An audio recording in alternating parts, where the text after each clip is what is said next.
Bonjour tout le monde. Non, excusez-moi, aujourd'hui je vous fais la vidéo dans mon lit. C'est tout simplement, je ne veux pas vous manquer de respect, c'est tout simplement que je suis un peu démoralisée, je suis un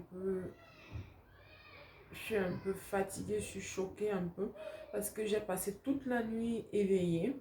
Je n'ai pas dormi, du coup il suffit de regarder la tête que j'ai ce matin. Il est 11 h du matin, étant mère au foyer, je n'ai même pas encore eu le courage de sortir de mon lit. Je ne suis même pas encore allée, j'ai même pas fait le petit déjeuner. En fait, je me suis fait servir le café au lit, sauf si vous voulez. Si vous voulez des, si vous voulez des, comment on appelle, des preuves, je n'ai pas pu sortir de mon lit. Voilà, j'ai bu le café étant sur mon lit. Pratiquement hier, j'ai reçu un lien sur mon WhatsApp où ma cousine me disait, il faut regarder, on a profané la tombe de Didier Arafat et tout. Mais franchement, je n'ai pas pu trouver le sommeil de la nuit. Je suis tellement fatiguée et je n'étais même pas censée faire cette vidéo.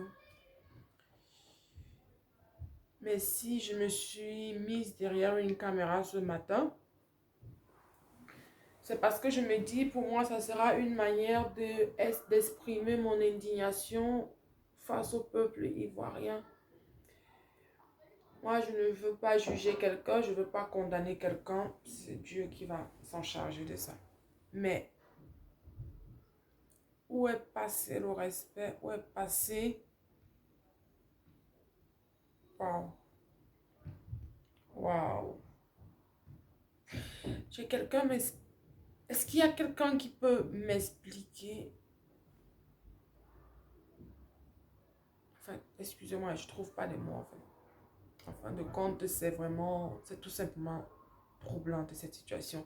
Je ne vais même pas pouvoir expliquer ce que je ressens, mais je dis juste mes condoléances à la famille de Didier Arafat, au peuple ivoirien. Je demande juste d'être fort, de...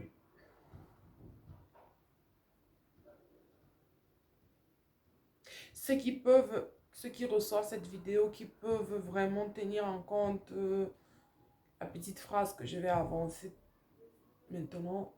Soutenez la maman de Didier Arafat. Soutenez sa femme, soutenez Mama Tina, soutenez Carmel, je vous en supplie, soutenez cette femme. Vous l'avez trop critiquée. Cette femme ne sait pas comment faire son deuil. Elle va de traumatisme en traumatisme, de traumatisme en traumatisme. N'oubliez pas sa femme. Vous qui êtes en Côte d'Ivoire, qui êtes proche de la famille, soutenez cette famille.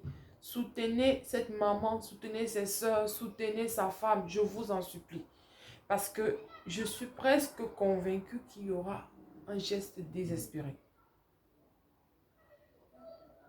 Et je compte sur l'État de la Côte d'Ivoire, je compte sur les forces de l'ordre pour identifier